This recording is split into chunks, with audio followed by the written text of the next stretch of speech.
분류하게 난 다음에 또 중요한 게 용불용설이라는 겁니다. 라마르크의 용불용설이 등장했어요. 엄청나게 중요한 사건이죠. 라마르크의 이름은 깁니다. 읽지도 못해. 피에르 앙뚜앙 드 모네 샤블리에 드 라마르크. 이름이 길다는 건 무슨 뜻일까요? 귀족 중에서 상귀족입니다. 함부로 욕할 수 없는 사람이에요. 이 선 1740, 1829년인데 획득 형질이 유전됐다고 이야기해요. 우리 많이 들었잖아요. 왜 이렇게 목이 길었어? 기린이. 자꾸 위에 있는 거 따먹으려고 목을 자꾸 누리다 보니까 점점 그 다음에 목이 긴 애들이 태어난 거지 하는 거죠. 오늘 저는 학교 다닐 때 틀린 거라고 배웠습니다. 야, 그렇다면 아빠가 사고 나가지고 팔을 잃어버리면 자식은 팔 없는 팔 갖고 태어나냐? 말도 안 되는 걸 하는데요. 지금 획득 형질 유전이 틀렸다고 이야기하지 않습니다. 왜냐면 후성 유전학이라는 얘기 많이 듣잖아요. 그래서 실제로는 획득 형질이 유전됩니다. 그래서 되게 간단치 않아요. 우린 학교 다닐 때 내내 틀린 거라고 배웠지만 지금은 획득 형질 유전이 틀린 건 아니에요. 물론 이 사람이 알고 있던 획득 형질의 유전과 지금 알고 있는 획득 형질은 다른 거지만 이겨놨긴 한 거죠. 이 사람의 중요한 건 뭐냐면 이 사람은 생물의 분류 체계를 만들었고 린네는 부퐁은 지구의 나이가 6,000년이 아니라 18만 년이라고 얘기했고 종은 변한다고 얘기했어요. 근데 라마르크 뭐냐면 종이 변하는데 어떻게 변하냐? 유전으로 변한다. 부모가 얻은 형질이 자식으로 전달된다는 거예요. 그전에는 그 개념이 없었거든요. 어떤 변화가 생기는데 그 변화가 전달되면서 변한다는 것은. 우리가 너무나 당연한 거지만 한 번도 생각해 본 적이 없는 것은. 왜? 모든 형질은 하나님께서 다 만들어줬던 거였는데 하나님이 만들어준 게 아니라 지구에서 일어나는 일들이 다음 세대로 가네. 그 다음에 지질학의 발전이 생깁니다. 퀴비에와 라이엘인데요. 이 퀴비에는 아까 부퐁의 후임이에요. 제자입니다. 그래서 파리 자연사박물관의 후임으로서 아주 권력을 휘두른 사람인데 이 사람은 지구가 아주 짧은 시간에 대격변이 일어났다고 생각해요. 자기 스스로는 틀렸다는 거예요. 자식이 18만 년이나 걸렸다고 그러는데 아니다. 6,000년이면 충분해.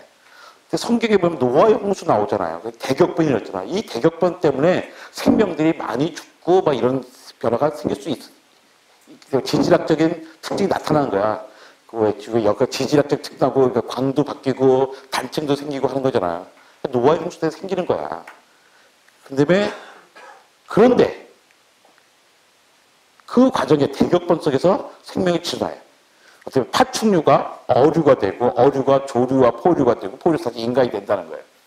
왜 이렇게 생각하는지 모르겠는데 그러니까 지금은 전혀 안 되잖아요. 우리 어류, 양서류, 파충류, 조류, 포유류 순이잖아요. 근데 어떤 파충류, 어류, 조류, 포유류 인간을 간담해서 하면서 이 사람은 다시 거꾸로 시간의 부분은 뒤집었지만 생명이 이렇게 변하는 순서까지 재화시를 하는 거예요.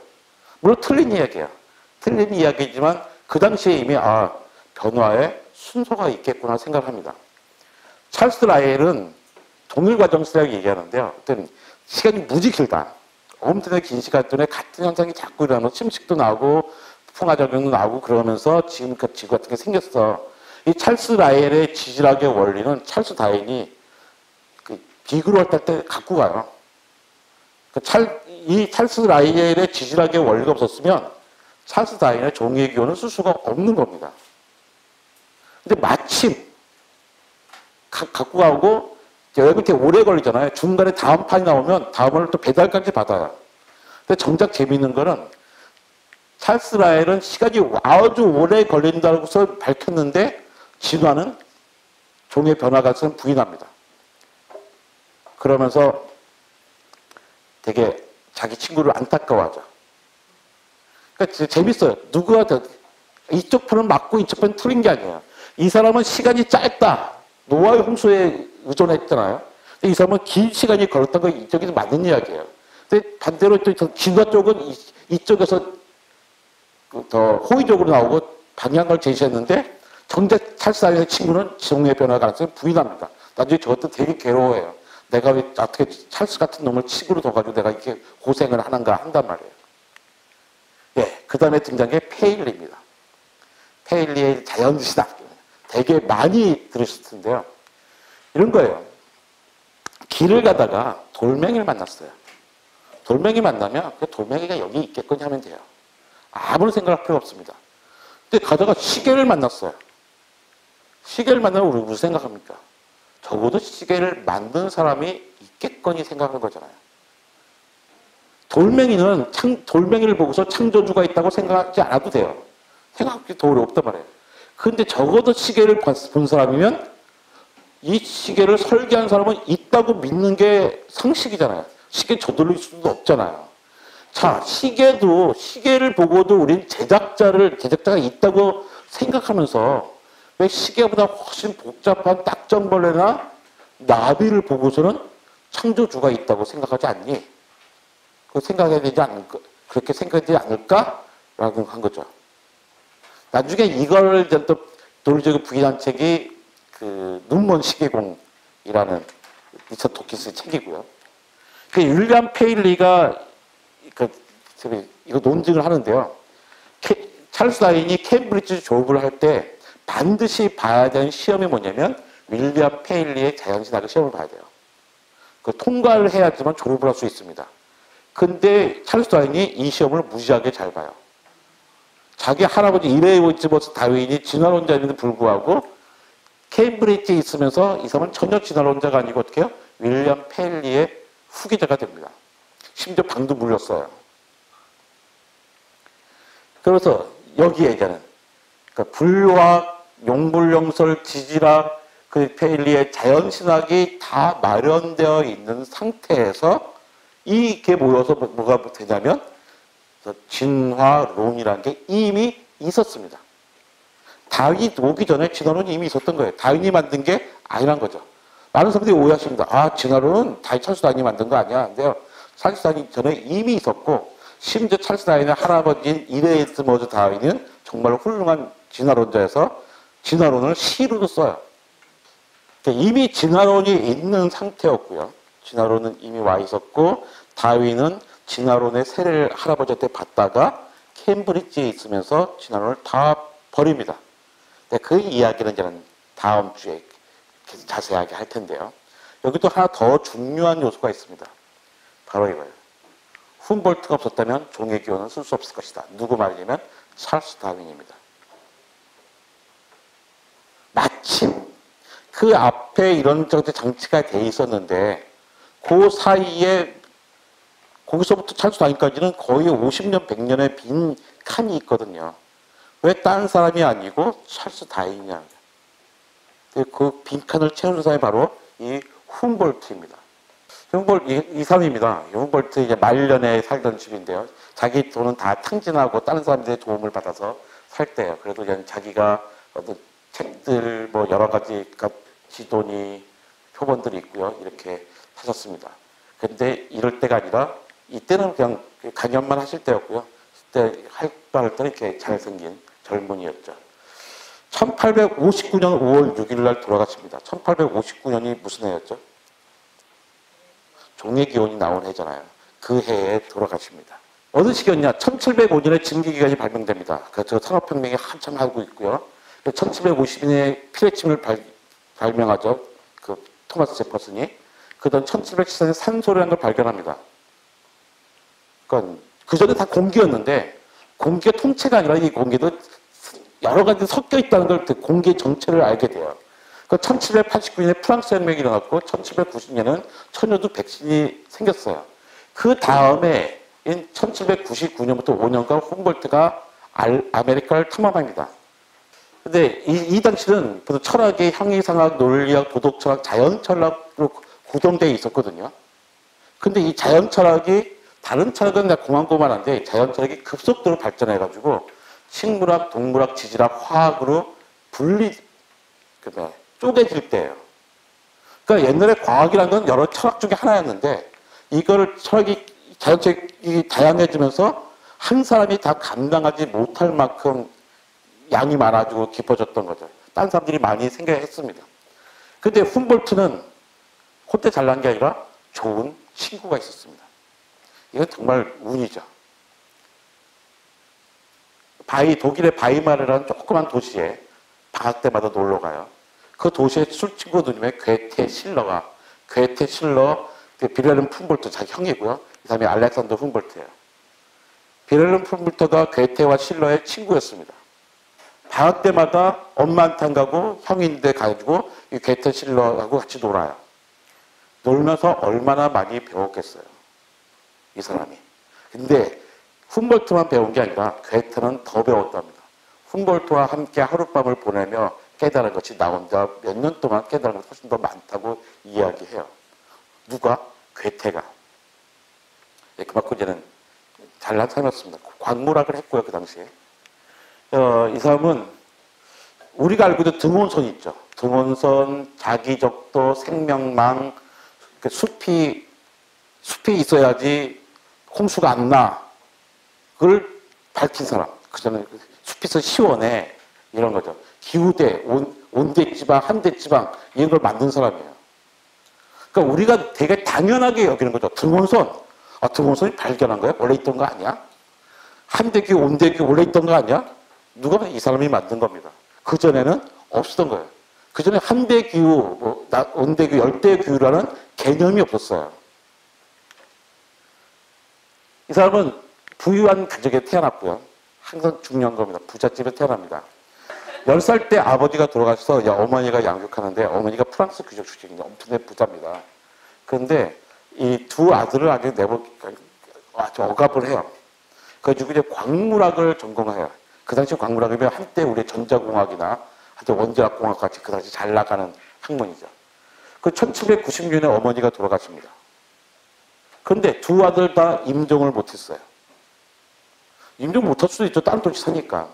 놀랍게도 두 아들 다 장례식에 참석을 하지 않습니다. 엄마 장례식에 참석하기도 싫을 정도예요. 하지만 엄청나게 많은 유산은 상속받죠. 상속받아가지고 형은 파리로 가서 정치인 외교관 살고 동생인 알렉산더 폰hum보르트는 이 돈을 써서 원대한 여행 탐험의 계획을 세웁니다. 돈이 없으면 상상하지 못한 일이었어요. 근데 왜 탐험을 할까? 그 전까지는 탐험이 없었습니다. 탐험이 다른 거예요. 탐험가라는 것은 자연을 탐구하고자 하는 열정으로 고무되어 있으면서 자신의 꿈을 좇기 위해서 위험을 감수할 준비가 되어 있는 사람이거든요. 그러니까 위험을 감수할 준비가 아니면 그냥 여행인 거죠. 우리 굳이 탐험, 왜 모험이라고 그래요? 위험을 감수할 준비가 되어 있는 거 하나를 더하면 기록을 한다는 겁니다. 끊임없이 쓰고 그리거든요. 탐험가들은. 예. 탐험이란 것은요. 훔볼트 이전에도 탐험이 있었겠죠. 훔볼트 이전의 탐험은 정복과 약탈이 목적이었습니다. 그래서 남미에 갑니다. 왜? 남미에서 금 뺏어오려고. 그리고 알파, 우알파 잡아놔가지고 너를 이 방을 가장 금으로 채워주면 살려줄게 해놓고서 금 뺏고 안 살려주고 그러잖아요. 그런데 훔볼트의 탐험은 과학적인 탐험이에요. 역사상 처음입니다. 그 전까지는 과학적인 탐험이 없었어요. 과학적인 탐험이 필요한 게 돈과 지식과 장비와 동료와 여건이었습니다. 그전에는 정복과 약탈을 위한 탐험에는 여건이 필요 없죠. 그냥 가면 되는 거잖아요. 근데 좀 더 여건을 갖고 간 첫 번째 탐험가. 그러니까 훔볼트예요. 합법적으로 갑니다. 절대로 거기를 해치지 않고 그 사람들 허락을 받으면서 가는 거예요. 단지 돈, 지식, 장비, 동료는 말 필요했고요. 이때 가장 중요했던 게 이겁니다. 이그노라무스. 우리는 모른다라는 거예요. 재밌는 게 중국 사람들도 아프리카를 정확한 데 가잖아요. 중국 갈 때는 이 사람들은 잘난 척해가지고 선물을 주고 갑니다. 약탈이 아니라 아프리카 가가지고 선물을 줘요. 야, 우리가 중화야. 너네 왔으니까 너네가 미견 쪽이 토호 쪽이 있는데 우리가 선물을 줄게. 잘 써. 하고 와요. 그러면서 심지어 그들이 그린 지도에는 아프리카 내부도 있어요. 아프리카 내부를 가본 적이 없잖아요. 내가 중국 커다란 땅에 살아서 봤는데 알아. 내부는 이렇게 생겼을 거야 하고 자기는 가보지도 않는 땅의 지도를 그립니다. 이게 정화함대의 지도였고. 근데 서양 근대 과학의 기본이 이거거든요. 이그노라무스. We don't know it. 우리는 몰라. 우리가 모르기 때문에 찰스 다윈을 갖다 비그로가 남아메리카의 해안선 지도를 그리러 갈 때 과학자를 데리고 가는 거예요. 저기는 우리가 모르는 게 어마어마하게 많을 거야. 그러니까 누군가 가서 조사를 하고 기록을 해야겠네 하는 거죠. 이 사람이 그거였습니다. 첫 번째 사람이에요. 우리가 모르는 게 세상에는 어마어마하게 많다.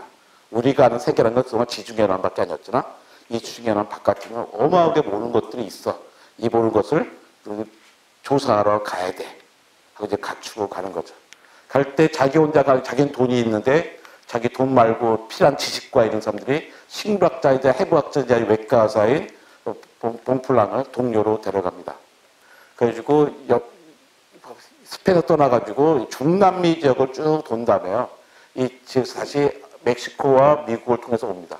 자기가 조사한 모든 자료를 제퍼슨에게 주고 와요. 예, 적어도 미국은 프랑스 혁명 이후여서 되게 자유의 나라로 생각합니다. 내가 얻은 많은 이 남미의 지식이 그대로 스페인에 가버리면 스페인이 약탈한테 쓸 거야 말 거야. 근데 이것이 미국에 가면 좀 더 다르게 쓰지 않을까라고 생각을 하죠. 꼭 그렇게 되지는 않았는데 이 사람이 그린 게 자연 그림, 나투어 게멜데라는 겁니다. 처음으로 그런 거예요. 자기가 이게 침몰아서 화산을 올라가요. 근데 원주민도 한 번도 안 올라간 산이에요. 제가 지금 저 멀리서 봤거든요. 저기로 올라갔다고 이제 어이가 없더라고요. 근데 그 당시에 무슨 등산화가 있는 것도 아니잖아요. 다 가죽을 찢겨 나가면서 신발 찢겨 나가면서 네 발로 올라갑니다. 올라갈 때 올라가면서 어떻게 계속 압력을 측정해야 되잖아요. 기압 측정하고 온도 측정해야 돼요. 그래서 몇 발짝 가면 다시 기구를 뽑아서 딱 조립해서 다 측정해요. 또 겨우 올라서 측정하고. 그래서 그걸 옮겨갈 사람도 또 고용을 하죠. 돈을 엄청나게 쓰면서 하는데 각 높이에 올라가는 곳마다 높이 고도가 얼마고 여기에는 어떤 것이 실려 있고 어떤 동물이 있고 어떤 식물인지를 하나씩 다 기록을 합니다. 처음이었던 거예요. 이 사람이. 그래가지고 어떤 지형과 기후와 식물과 동물과 사람의 삶이 서로 연결되어 있다는 걸 처음으로 생각을 해요. 별것도 아닌 것 같은데 그 점수는 생각을 못했던 거예요. 그래서 나중에 연결 써있게요. 기후대를 쭉 이렇게 딴 사람들의 데이터를 가지고 조사를 해놓고요. 그 다음에 왜 이렇게 화질이 안 좋은지는 모르겠는데 그 나무의 높이에 따라서 기후대가 다른 거예요. 식물도 다르고. 그래서 히말라야 딴 산과 이 산만 그런 게 아니라 안데스만 그런 게 아니라 히말라야 그리고 결국에 일정한 패턴이 있다는 걸 알아내죠. 우리는 당연한 거잖아요. 우리는 당연한 건데 이 사람은 사실 어떻게 처음부터 당연했겠어요. 이것을 알아낸 거죠. 그러면서 코스모스라는 책을 씁니다. 코스모스 여행기 막 이런 걸 써요. 예, 그리고선 여태 채집해온 것들을 지금 베를린 자연서박물관이거든요. 베를린 자연서박물관은 아직도 훔볼트가 수집한 동물 표본들이 그대로 있습니다. 이걸 누가 배우냐면 찰스 다윈이 배워요. 훔볼트는 돈이 많은 사람이니까 항상 2세트, 3세트를 채집을 합니다. 해가지고 중간에 보내잖아요. 고국으로. 따로따로 한 달 정도씩 차이를 두고 보내요. 왜냐하면 한 배에 다 실어 보냈는데 배가 침몰해버리면 안 남잖아요. 그러니까 이 배에 보내고 한참 있다 다른 배에 보내고 또 다른 배에 보내죠. 그걸 찰스 다윈이 그대로 따라해요. 2세트를 만듭니다. 그리고 한 배에 보내고 또 다른 배에 보내고 하는 식이죠. 그러지 않았으면 그 당시에는 워낙에 많이 침몰됐기 때문에 남아나지 않았을 거예요. 예, 여전히 훔볼트라는 게 그 당시에 훔볼트가 타자친 게 아직도 그대로 남아있죠. 되게 부럽습니다. 우리 같으면 다시 이쁘게 다시 쫙 붙여놓으려고 하겠죠. 예, 그럴 필요가 전혀 없는데. 찰스 다윈이 1820년대 케임브리지 대학 다니면서 이 훔볼트의 여행기 7권 3754쪽을 독파를 합니다. 그래서 꿈을 키워 나도 한번 이렇게 여행을 해봤으면 탐험을 해봤으면 하죠. 그리고서 1권을 비그로 항해기 때 갖고 갑니다. 다 갖고 가지 못하니까 적어도 한 권은 갖고 가고요. 그 다음에 나중에 이게 비그로 항해기의 모범이 돼요. 네, 그대로 씁니다. 되게 엄청난 영향을 갖고 있었지만 그 차세대 과학자들은 그의 연구 방법들, 열정들은 그대로 배웠지만 그의 생각을 받아들이지 않습니다. 생각을 정복합니다. 이게 바로 과학이에요. 과학은 선생님의 말을 그대로 받아들이지 않는단 말이에요. 과학은 앞 세대의 성과를 전복하면서 발전하거든요. 독일에 보면 실험실에 보면 개보도가 막 그려진 실험실이 있어요. 전통의 시행. 뭐 처음에 누가 시작했고 여기서 어떤 제자가 나왔고 좀 갈랐습니다. 한 7개 대학의 교수님들이 있는데 우린 이 대학에 있고 쭉 찾아보면 누구부터 시작해. 근데 보면 되게 이름들이 쭉 써 있는데 중간에 이름뿐만 아니라 그림이 그려져 있는 사람이 있어요. 이름이 써 있는 사람들은 뭐냐면 앞 선생님들의 데이터를 더 풍성하게 해준 사람이에요. 이론을. 그래서 사진이 있는 사람들은 뭐냐면 그 앞에 있는 사람이 다 틀렸다는 걸 밝힌 사람들이에요. 그 사람들이 진짜 제자거든요. 과학은 그렇게 발전을 해 나갑니다. 예. 훔볼트는 자연이란 완전한 설계가 돼 있었고 하나님에 의해서 신성한 질서를 반영할 평화로운 영역이라고 생각했고 그 이후에 나온 사람들은 자연이란 모든 유기체 사이에 끊임없는 투쟁이라고 생각합니다. 찰스 다윈의 종의 기원에 대하여야 합니다. 정식 명칭은 내게 긴데 어떤 자연 선택에 의한 종의 기원에 대하여요. 이 책이 나온 게 1859년 11월입니다. 근데 훔볼트는 1859년 5월에 사망해요. 끝내 이 책을 보지 못하고 죽습니다. 물론 이때까지도 찰스 다윈은 훔볼트의 열렬한 팬이었어요. 당연히 자기가 마음속으로 스승이라고 생각하는 사람의 책을 바치고 싶었겠죠. 근데 바치지 못했습니다. 그런데 왜 알렉산더 폰 훔볼트라는 이름은 낯설까요, 우리에게? 이렇게 어마어마한 일을 했는데. 코페르니쿠스, 유명하잖아요. 이 사람은 지구가 우주에 어디쯤에 있는지를 밝힌 사람입니다. 뉴턴, 우리에게 작용하는 힘이 뭔가, 만류력을 밝힌 사람이에요. 제퍼슨, 자유와 민주주의가 뭔지를 밝힌 사람입니다. 다윈, 우리가 어디에서 왔는지를 보여준 사람이죠. 훔볼트, 이건 다 뭐냐면 우리와 세계사의 관계를 보여준 사람인데 훔볼트는요. 자연 자체에 대한 개념을 줬습니다. 너무나 당연한 것들이에요. 너무나 당연한 것, 등고스, 등합선 이런 거니까 우리가 기억할 필요도 없어진 거예요.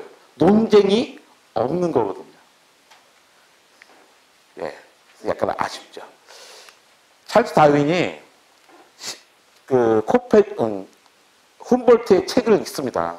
훔볼트의 신병기라는 책 3권에 다 읽고서 이렇게 써요. 1882년 4월 30일 끝. 책의 끝에 낙서를 하는 거예요. 난 이 책을 언제 읽었냐면 1882년 4월 3일 날 다 읽었네 썼어요. 근데 찰스 다윈이 언제 죽냐면 4월 19일 날 죽습니다. 죽기 2주 전이에요. 자기 죽기 2주 전까지 손에서 놓지 않았던 사람이 바로 훔볼트였다는 거죠.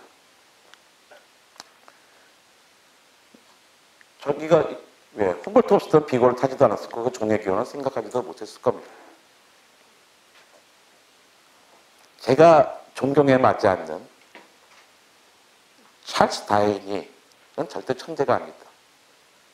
그가 종의 기원을 쓰고 이 세상에 우리의 사고를 완전히 바꾸기 위해서는 필요한 준비 과정들이 있었는데 천동과 지동 사이에 관계를 해명하는 과정에서 아리스토텔레스의 권위가 일단 약해졌고 아리스토텔레스의 권위가 가능했으면 어떻게 한 발짝 나가지 못한 게 약해졌고 그 다음에 자연신학, 분류학, 지질학, 그 다음에 라마르케 용불용설 같은 게 있으면서 진화로 인한 게 이미 만들어졌었고 더 거기에다 하나 과학적 탐험이란 토대가 마련되어 있었던 거죠.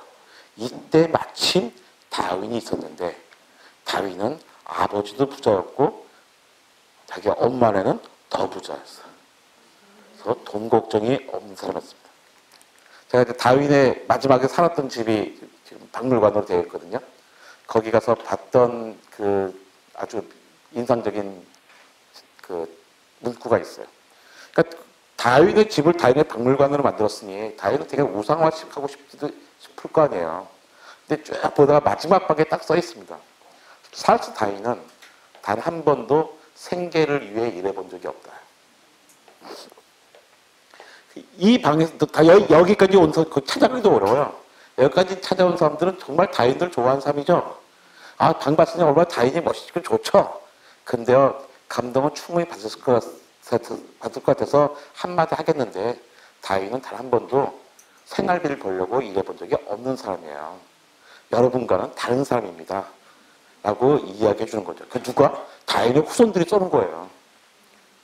되게 매력적이더라고요. 우리 아리스토텔레스를 우상하면 안 되듯이 마찬가지로 찰스 다윈도 너무 이렇게 뛰어서 우상할 필요는 전혀 없습니다.